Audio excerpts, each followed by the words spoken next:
We talk a lot about technology on this podcast, but what if the most powerful tool for aging in place was already sitting in your living room? Welcome to the Aging Well podcast, where we explore the science, stories, and strategies behind living a longer, healthier, and more purposeful life.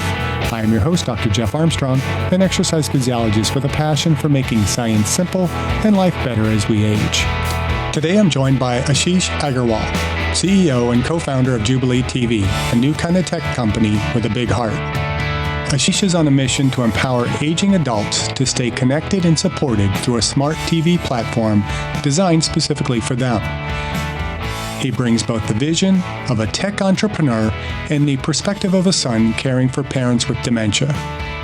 This is a conversation about connection, dignity, and reimagining the aging experience with technology that doesn't feel like technology at all. Let's talk about aging well. Ashish, welcome to the Aging Well podcast. Can you tell us the story behind JubileeTV? What inspired it and why a smart TV? Thank you, Jeff, for inviting me on this podcast. Super excited to be here and dive right in. I take care, or I can say I do take care of my in-laws and my parents. My parents are much further away in India. And my in-laws, my father-in-law is a nuclear scientist and, now living with dementia. And I saw this, I have 3 kids at home, this intense period that you go through, and I am going through still, of taking care of your parents and your kids. So caregiving was becoming so difficult. COVID hit, it was through the roof. And what I did see was they were in front of the TV for extended period of time, especially when you have ailments, living with dementia. My father-in-law wanted to watch cricket, he couldn't find it. And I'm struggling to keep an eye on them, to really be a good son as much as I can. So that motivated me to say, we had created a technology that's now licensed by, we have over 100 patents, licensed by top 4 companies in the world. And we created an amazing TV, very simple to use interface. So 3 years ago, I took this company towards caregiving, solving this crisis of providing independence to seniors who are aging in their own home, while providing families tools to remotely support that independence. So what were some of the biggest emotional or logistical gaps that you noticed in the way families currently support their aging loved ones? Yeah, I think when you the first thing I noticed was there were lack of tools. The seismic shift that is happening in the world today. Like, humanity has never seen this problem before. We have never lived as long as we are living now. We have never seen the caregiver to the care needer ratio decline so rapidly. So now just put that picture in your mind, right? We're living longer, living with ailments, we're living with dementia, and the number of people taking care of those people needing it is declining rapidly. Puts tremendous pressure, and I saw it myself. So how do you do this? There aren't enough hands, there isn't enough money to take care of this problem. So technology has to come in place. So I saw this emotional frustration grow. How do I take care? I need to keep my job. The impact on women, because most women take care. My wife had to leave her job. There were lots of challenges as this just hits you really hard, really fast. It's a slippery slope. You can't get ahead of this game right now. So that's what motivated me to see how can we keep families connected and ahead of the game, right? So you're not really reacting. Once the ball goes down that slope or ramp, it is hard to get it back. Right? You have to halt it before it starts rolling down. So I kind of make this statement, which is interesting to me. My belief is when humanity poses problems, it also provides solutions, and we've seen it time and again. And this is an unprecedented problem we see, and the unprecedented solution that we see is really in terms of AI. So now combine these 2 things. We don't have enough hands. We don't have enough people. Cost of care, the emotional burden, the financial burden is growing really high.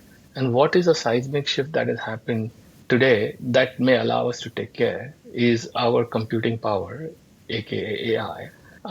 And how do we marry these two? So I think this is where I personally firmly believe in 10 years from now, we will use technology to aid this monumental seismic shift in humanity that we see in terms of caregiving. So how does Jubilee TV work, and what makes it different from kind of traditional quote unquote aging tech solutions? Yeah, look, to me, Jeff, I think first of all, there aren't too many aging tech solutions out there. They aren't designed for. So, when you use the word aging tech solutions, I really don't think there are too many. Yes, people talk about fall, pendants. It's just scratching the surface, really. And you look at us, we are also just scratching the surface, right? But it has to start somewhere. For us, for me, it was around a communication first. You need to communicate. You have passive devices out there, but how am I going to communicate? Phones and tablets are not the best tools. And for early days of life, yes, but towards later, like we spent quarter of our money, social security money, on one last year of life. It's crazy. Like the burden just exponentially rises as age rises, right? So I started looking at the very tail end of that journey, and phones and tablets are very poor substitute. Very small screens, very confusing. You had to, what is really good for you is a big, large screen with a loudspeaker, which is what the TV is today. So I said, can we make that device as the most powerful caregiving device? Because it allows you to communicate, and now you can create an interface right around them with sensors, with AI, with camera, with microphone. So that is what sets us apart. We use the most familiar screen, the most ubiquitous, the most easily accessible screen without complicating it for the older adults. Because if they don't use it, no matter what you do, it's not going to work. They don't remember to charge devices, rings, watches. It doesn't work. They don't want privacy intrusion all the time, something around their neck. Like you look at how many, you ask my father-in-law will still refuse to use a stick to walk, a cane to walk. This pride, right? If I try and put a pendant on his neck, it's not going to work. It's never going to work. It reminds him being a leash on a dog, right? It's like, I'm not going to wear it. So you need to be able to design technology that fits the senior and the older adult and how they want to live.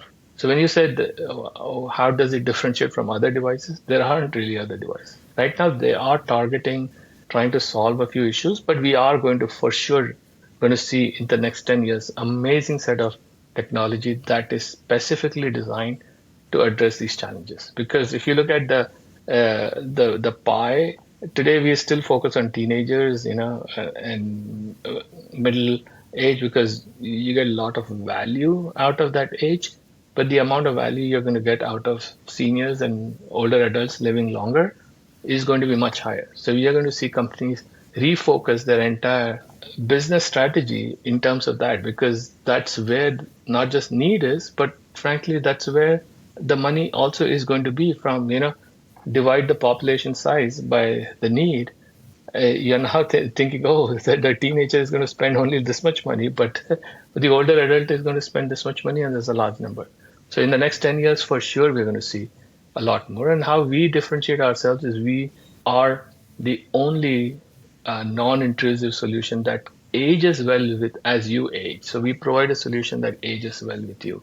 If you are active, younger adult, you can use a certain way to interact with the system. As you age and you go towards a point where you may just not be able to interact at all, then the whole thing can be driven remotely.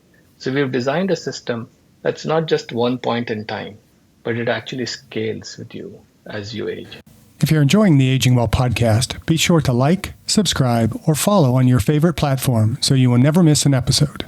And if you find our conversations helpful, please share the podcast with a friend, because aging is something we're all doing, and we're better at doing it together. And support our guests in this podcast financially by visiting the affiliate links in the episode description below, and use the links or codes provided for discounts on products we have vetted and feel comfortable recommending to our valued viewers and listeners. Thank you, and now back to the podcast. So this isn't just a TV that's providing programming. It's a means of communication. So I'm kind of envisioning, is this like almost like a FaceTime kind of setup as well, but they can watch entertainment, but it also maybe tracks their movement around the house. And so, if there hasn't been any movement or the TV hasn't been turned on or turned off in a period of time, your older loved one might be in trouble and you know to contact them. Or maybe even does the TV contact you, the I guess it'd be the sandwich caregiver.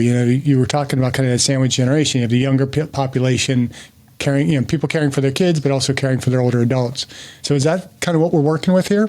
Yeah, so I'll try and categorize this into three main buckets as we look at it. The first bucket is around content. So imagine our system as an edge AI powered box with a camera and microphone that sits on top of the TV and really takes over your entire TV. We don't really provide any content native to the box, but you bring in any content you want, whether it's set-top box or Roku. There are hundreds of devices today that provide very rich content access. We work with all of them.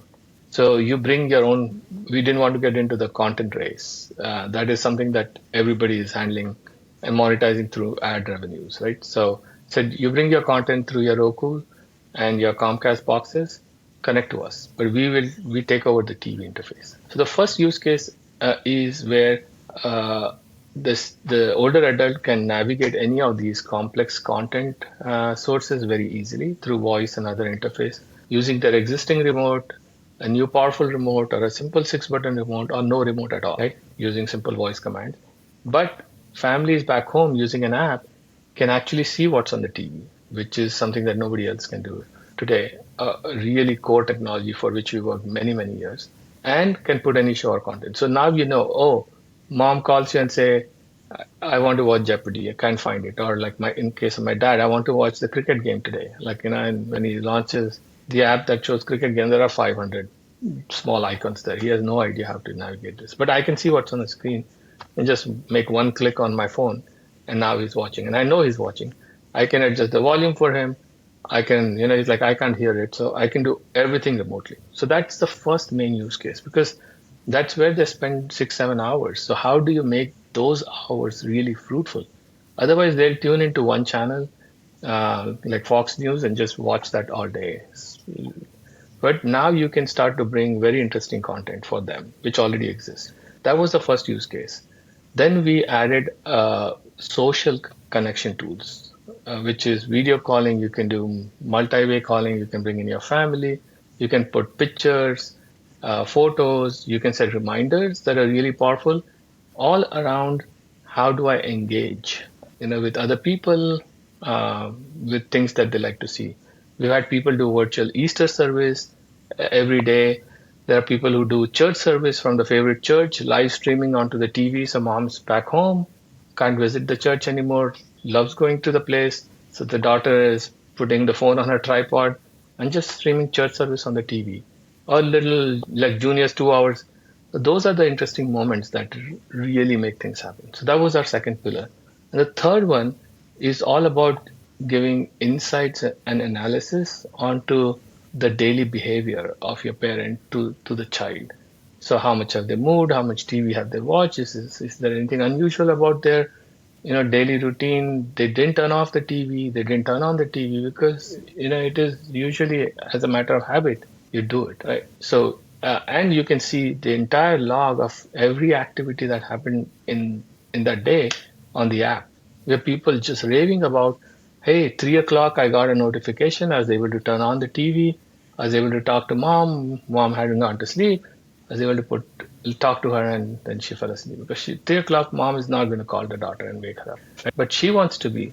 So we added this. So our goal is to really engage, give independence, a means of engagement for the older adults, while giving rich insights to family members so that they can be proactively taken care.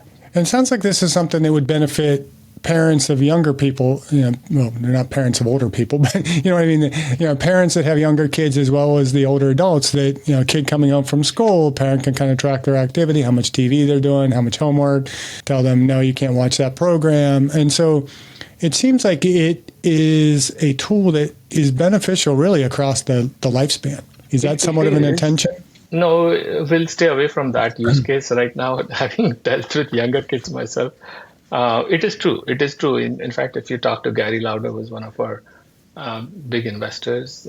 He has always said that this is such a powerful tool for much younger kids, for parents to remotely kind of organize their TV watching. Or but focus is important, Jeff. To me, I think I personally see a massive need for the older population, for the elder population, than I see for the younger ones. Younger ones can navigate. It's a great tool, but there is no other substitute in many ways for somebody like my parents and me. So that's where I want to focus because there's still so much more to do. Makes a lot of sense, especially as our older population, and I know this sounds somewhat stereotypical, but they tend to be far less tech savvy than our young kids. I mean, you can give probably your 6-year-old a smartphone and they'll have it all hooked up for you by, the end of the hour. So what kinds of features are caregivers or families using the most, and what's some of the feedback you're hearing from the users? Yeah, so I tell you, around 25% of our users write us a long, like 2-paragraph story on how transformational it is. That's a very large number for any device. I mean, usually we power 10,000 plus moments of care every single day today. On an average, the active family member, who's the primary caregiver, uses our app 7 times in a day to interact with their family member, with the older adult. So it is transformational as a journey. And there are people who I can send you videos, can share videos about people absolutely saying, I should have found this 6 months ago. I should have found this 6 months ago. We're still very small. We have 20,000 family members engaged today on the platform. We only launched it a year ago. In a year, we've grown this much, but it's still new, and you got to spread the word around a little bit. The most common interaction use cases, the topmost ones. The first one is around TV. So I can watch, what's on my dad's TV, and I can just put any show or content. And normally people will do it 3 or 4 times a week. Some baseball game, something else. That is the first kind of introductory use case, if I want to call it. Then the 2 big ones just after that are video calling. So people call maybe on an average 7 times a week. They make video calls. They bring in other people, like their families together on a call, just call to say hello to mom. Right? So this is the social, and that couples with photo sharing and video sharing and reminders.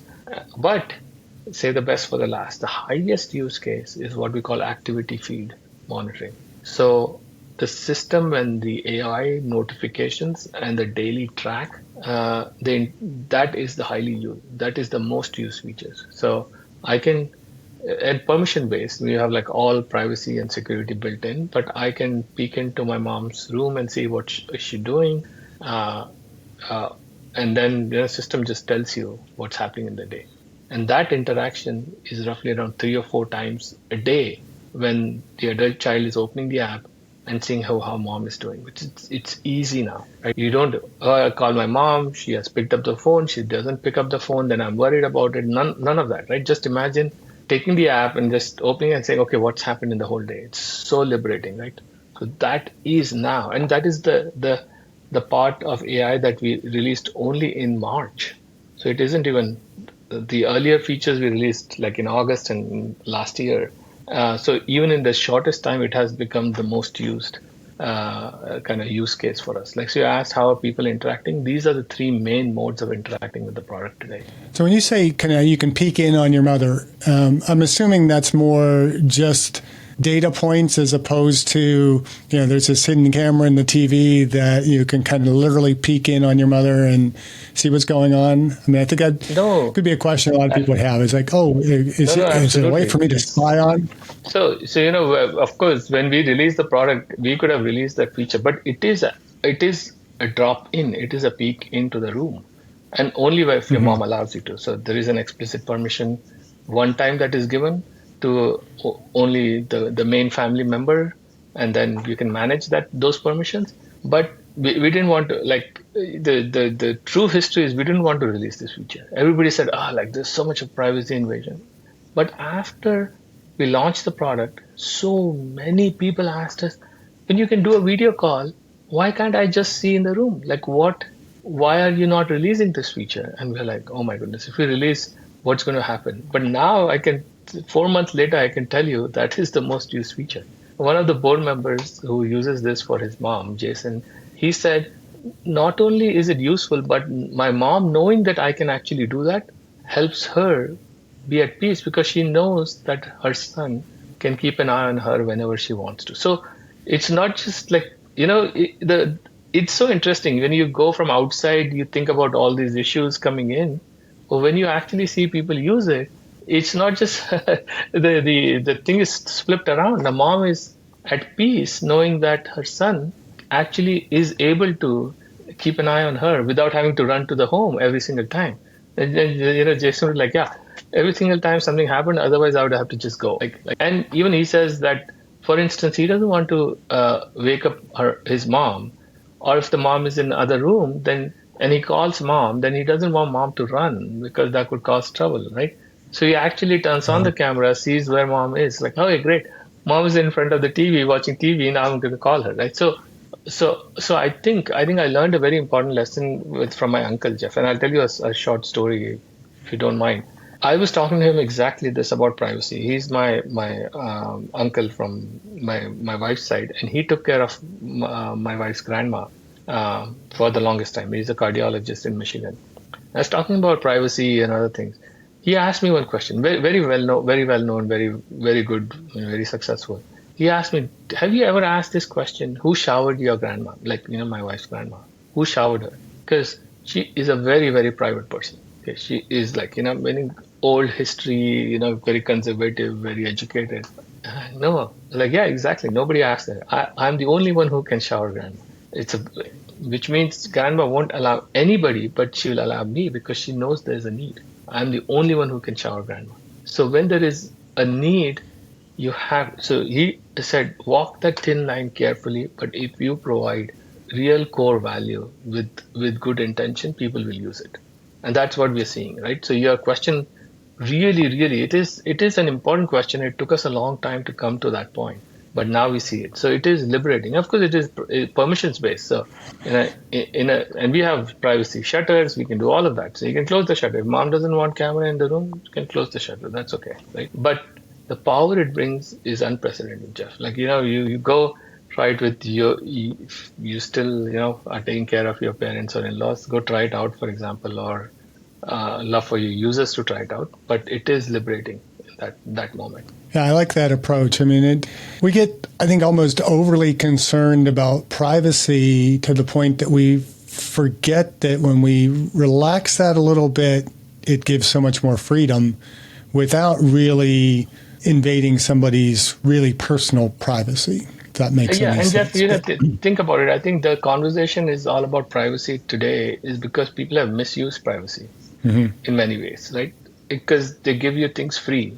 And why do they give you things free? Like maps there's so many free things. It's not free to make those things. It costs a lot of money. We put in $50 million in the company today to create this.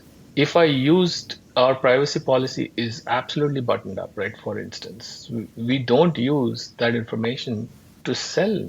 We are a good company. That's why we charge the money so that your privacy is protected.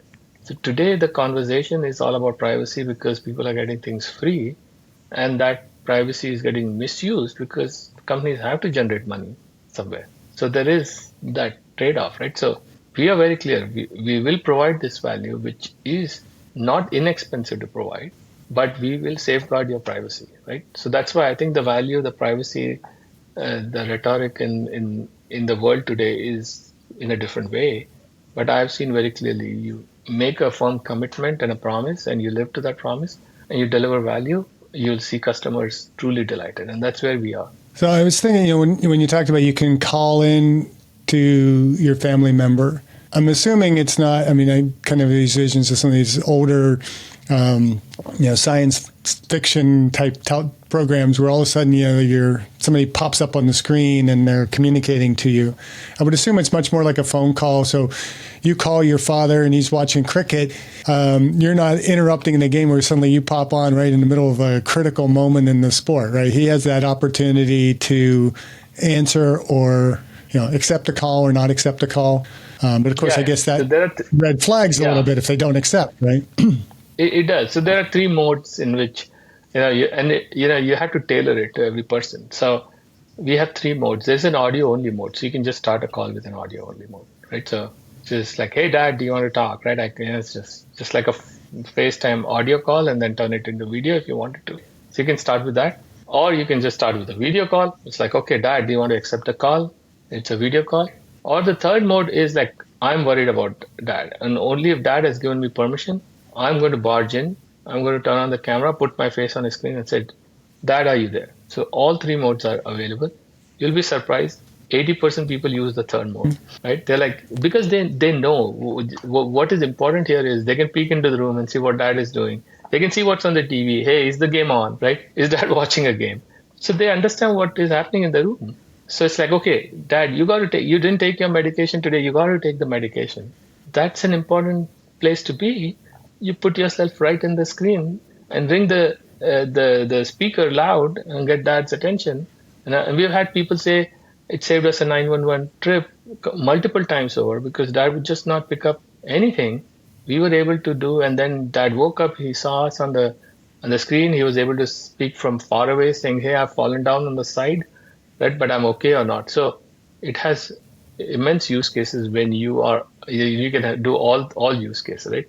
From being very gentle and saying, Dad, I want to talk to you, and Dad saying, no, I don't want to talk to you, versus, Dad, yes, you need to talk to me because I'm worried something is wrong.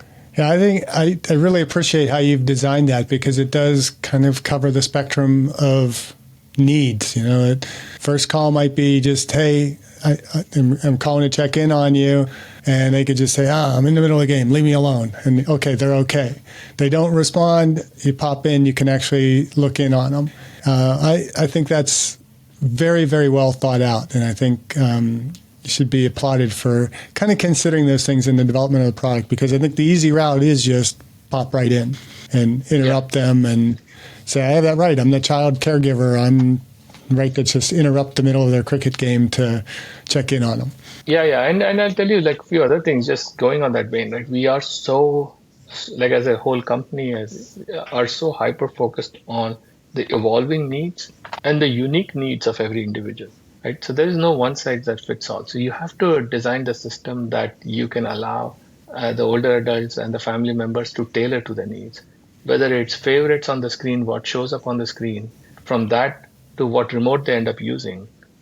Those are important choices. So we have 4 options in how they can use the remote. They can continue to use their existing remote. So they're like, I don't want to change. I'm okay with it. They can use our own powerful voice remote, which we thought many people will say, I don't want to use a new remote. But when they realize that it is so simple, around 80% use our remote as opposed to using existing remotes. But a little bit later down the line, if you can't use everything, lot of older adults want simple like 6-button remotes, like volume up, down, channel up, down. Very, very simple, right? Because otherwise families are also worried, oh, mom pressed the guide button, now mom pressed the closed captioning button. So at that point, right, really with dementia being progressed, just a simple remote is easy. So we have that option. So you can now, or you can say, mom can't use any remote at all. I'm just going to remotely drive everything for her. So to design a system that can handle these 4 use cases is not easy at all. Like, because you have to then manage devices, you have to make it seamless and easy. But right from the get-go, we were very clear that we can't have one size fits all. It has to adapt. And we have to evolve as the life of the older adult evolves, right? Because it is not going to fit. You give one now and then. So that's why one metric that I can tell you, almost all of our cancellations happen because the senior passed away. Almost all of them. So what it means is, if I put it in the positive light, they buy the unit and they keep it until the senior passes away. We don't see people canceling because, hey, now I'm done with this. My mom can't use it anymore. So does the product integrate with other technologies?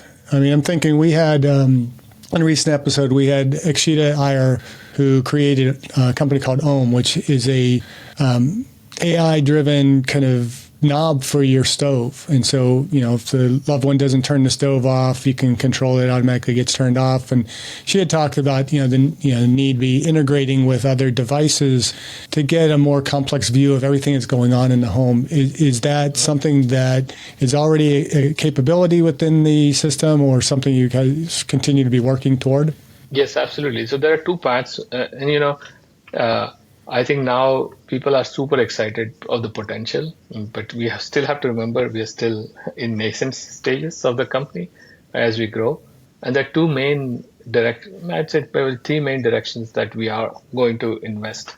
One is exactly what you mentioned, which is the bunch of other devices out there, whether it is a bedside monitor, whether it's a stove monitor, whether it's a doorbell camera, whether it's a lock. So we have now partnerships going on and integrations going on. But one key thing that we have to remember, it has to be really, really easy. The minute it becomes a very complex system for the older adult, they're not going to use it, right? So we have to be very careful. Unlike a phone where you just drop an app, and which we could do, but then it becomes exactly like a phone, not usable anymore. So that is one path, right? Which is how can we be the hub for the home? We have a very powerful engine inside. We can integrate with lots of sensors and connectors, fall, health monitors, safety instruments. That's one.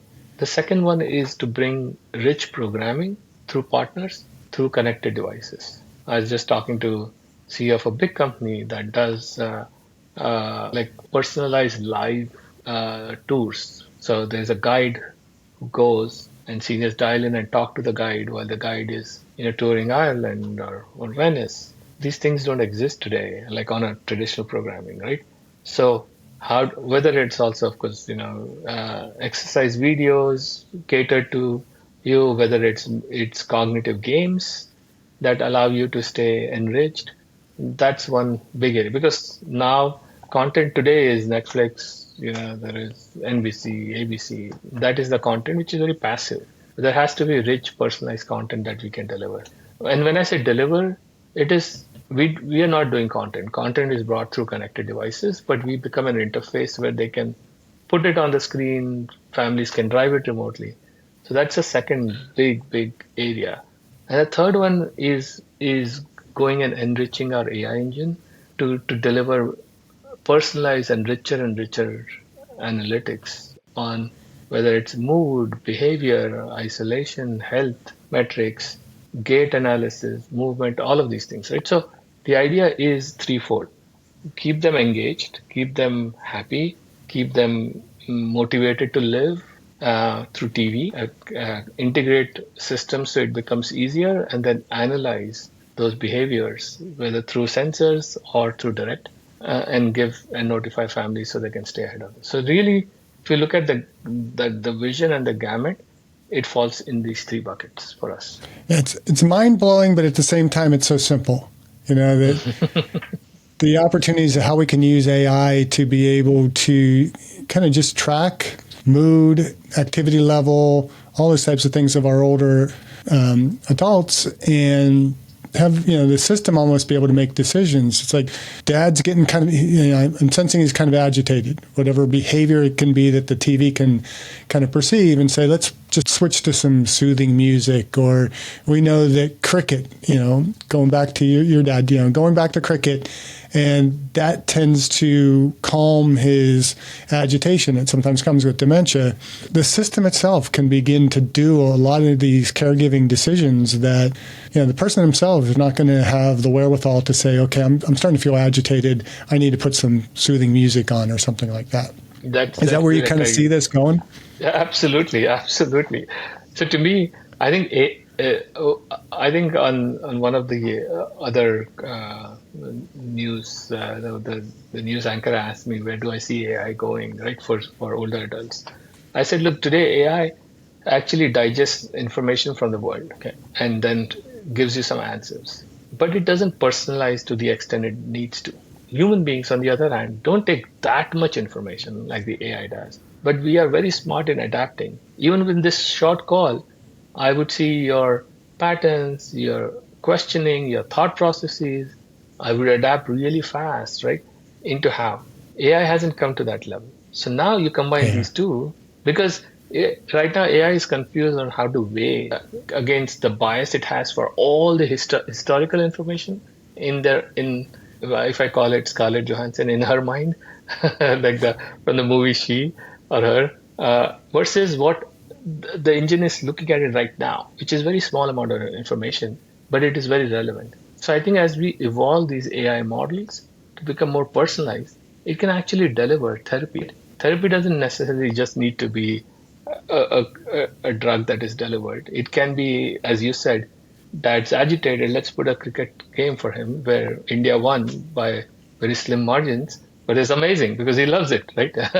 He was in part of the nuclear atomic energy, so he's connected umbilically to India. So yeah, like it can even do that, right? For instance, so maybe play music that can come, which is a big part of therapy, for instance, or can ask him, do you want to make a phone call to your daughter, right? Like all these things, or do you want to play a game because it keeps you mentally sharp, right? So there are so many things that it can actually intervene, but we have to do it in a manner that makes it very personalized to the person. Otherwise, it's not going to work. So we still have a little bit time before that can happen, right? So we are really aggressively investing in those areas wherein we can take AI engines and truly make it personalized to an older adult's needs.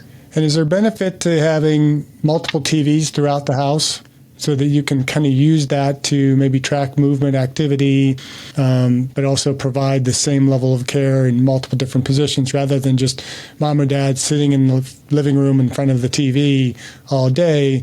They can move to other rooms in the house and, be able, that they're awake or they're moving or, they haven't fallen and those types of things. Yeah, I think we should have, given how inexpensive TVs and honestly our system also is, you should put one TV in our system in every room and just leave it at that because it integrates beautifully. You can see activity in each room. You can make a phone call where all the TVs turn on, and then wherever the TV where they accepted the call, the others turn off automatically. Like so, it's like whoa, like all my phones rang. It's like your FaceTime call, your laptop rang, your other things rang, but you took the call here, and everything goes back to where it was. So yes, the idea should be that we put a TV, like which is a communication surface, into each room, an AI powered device, and then you have eyes and ears in every single room that you need to. I think it's a brilliant device. And maybe some are thinking the question, well, how do you think tech should not be used in elder care? I mean, we've been talking about all these great ways that it can be used. How should it not be used? I think I am a hardcore technologist, so I think that tech should be used in every single way we can. But I think tech should also support the emotional connection as opposed to replace it. I think we are fundamentally very emotional human beings. We are connected, uh, good or bad ways. There are fun times, there are times with agony, there are times of stress. Some kids are great, some kids are not great, some parents are great, some parents are not great. All of that is what makes us human, right? I do feel that a lot of tech and AI, but I think it should keep, and this is my hope, it should keep those emotions alive as opposed to replacing them. Right? It does have a chance to replace for sure, but my hope is that we foster that bridge to have those interactions more often, easier than past, but not replace those. So it sounds like we don't want to replace the caregiver. We want to kind of accentuate the role of the caregiver and give a little bit more freedom and a little bit more comfort to the caregiver. Does that make sense? Yeah, I would even say ease the burden of caregiving, right? So that you can move from the need of caregiving to like we have one very early user said, for the first time in my kid and my dad's relationship, they're not talking about issues anymore. They're talking about like the fun of grandkid and grandfather.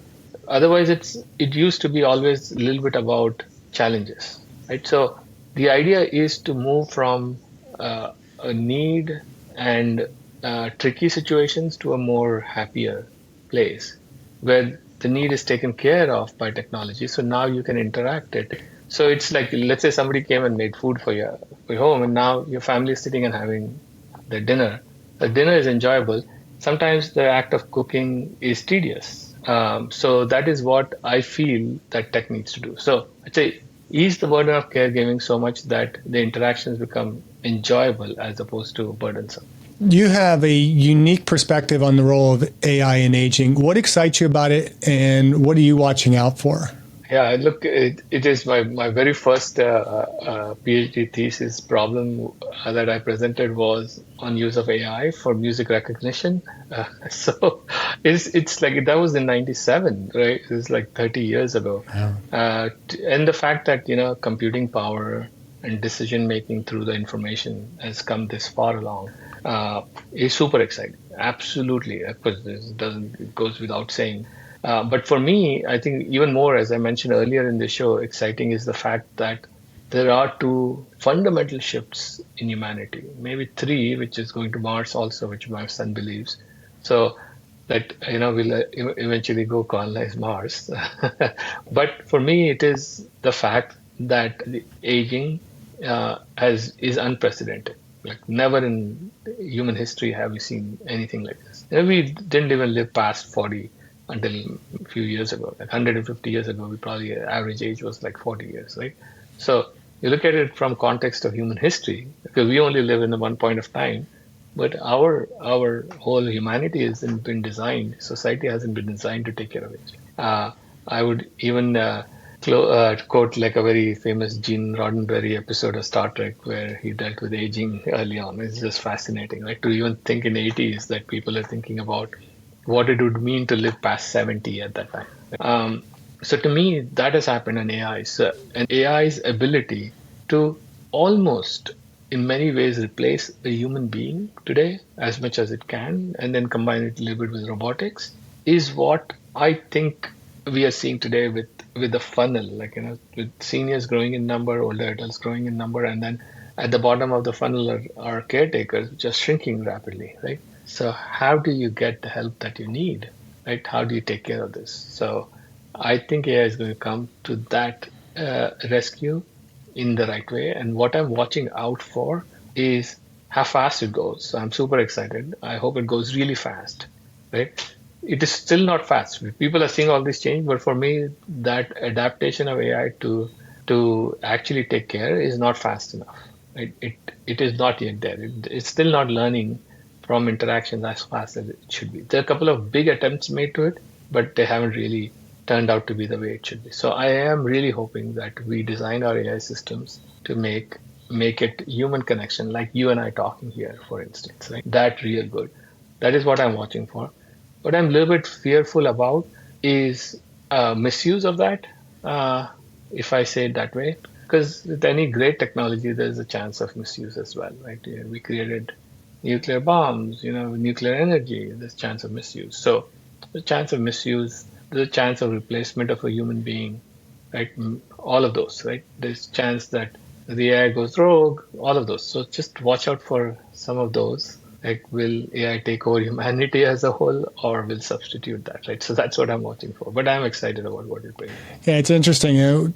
For a person like myself that's less engaged with AI until more recently, it's going super fast. But for someone like yourself that was at the forefront of it, it's going at a snail's pace for you.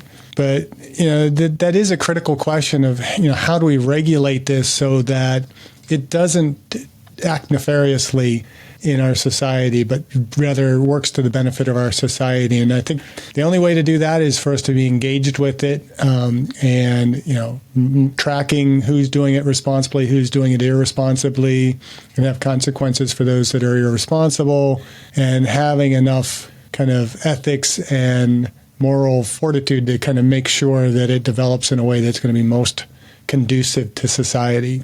And so there's some exciting stuff, but there's some scary stuff. Because I could think of, if I really wanted to, I could, I've recorded your image here, I've recorded your voice. That's enough information for me with the right AI tools to completely create an interview. And I promise you, I'm not going to do that.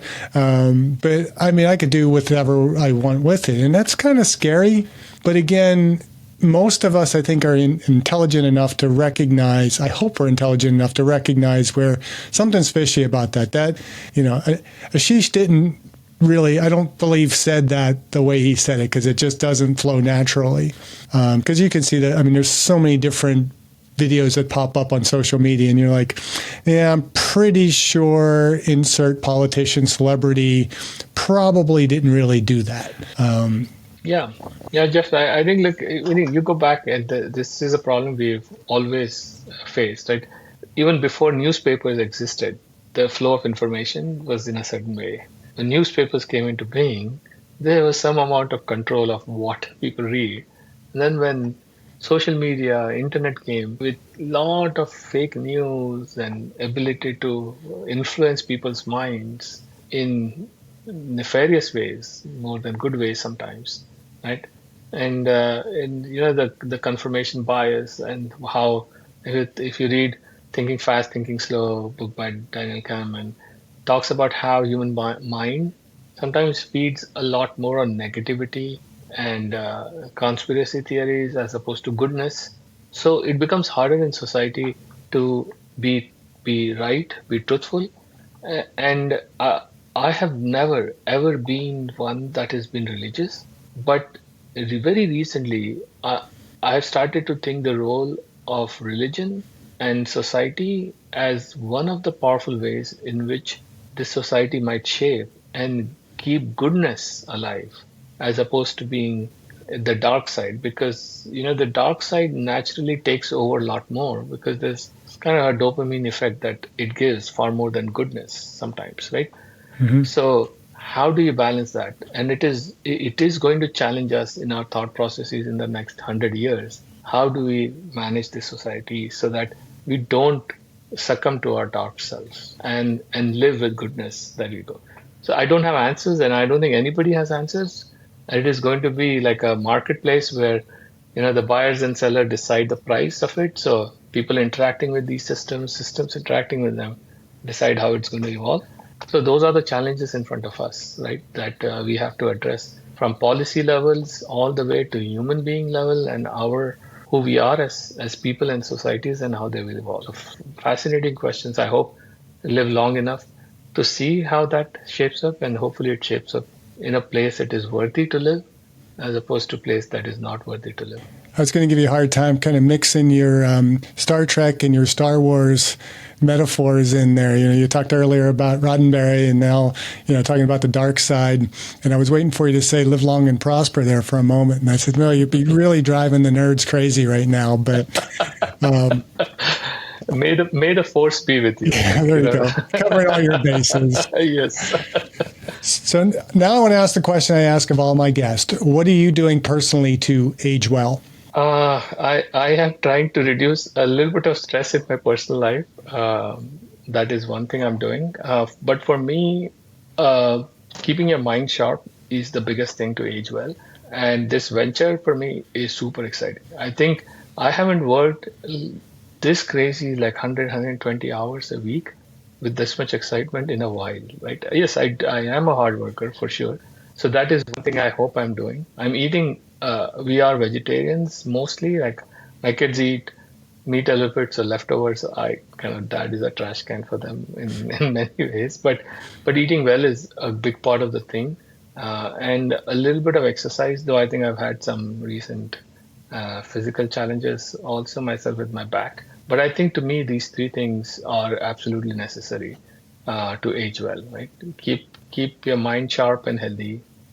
Stay a little bit cheerful, because I think sadness causes a lot of deterioration in health. Then eat well and exercise. These are the three fundamental pillars. Surround yourself with amazing people. That's one thing that I tell everybody. My wife is a big. She has a social network. She's very, she probably knows everybody. I'm very, very, very choosy. Very, few very strong friends. Really enjoy being with them.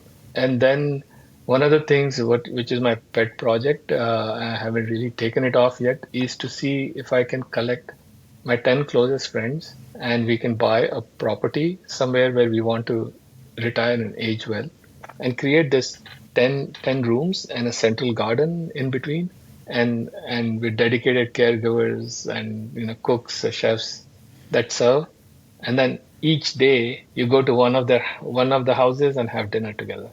Right? We did it as a grad student. We had a group of 7 of us, one day of the week. Oh, it was the best time.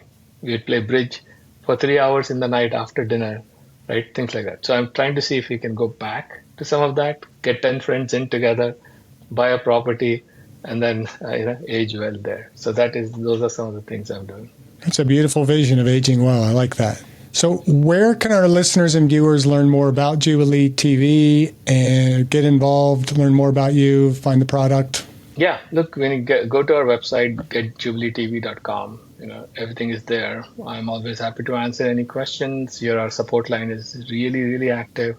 We are there not just as a tech product, but as people behind it. We've had enough people calling and saying, even when my problem is fixed, your tech support would insist that they stay until everything is done, right? So yes, we are there to help you in any way.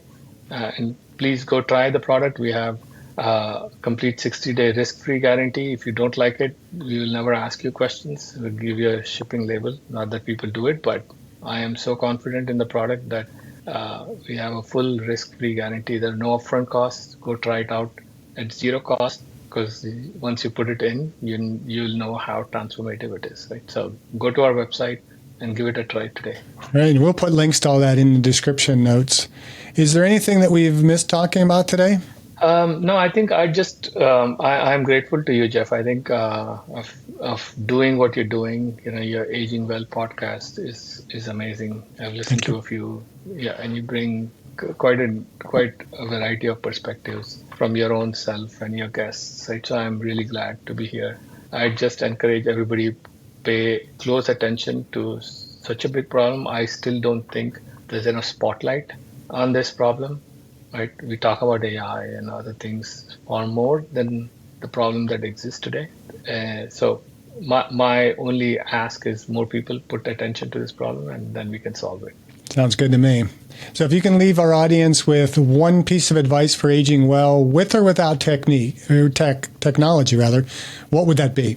My sense is invest now in your aging with friends, with family, and core technology, so that when you need it, you have it.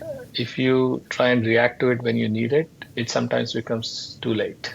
That's great advice. And we try to be proactive on this podcast as much as possible. So get your Jubilee TV before it's too late is probably really good advice.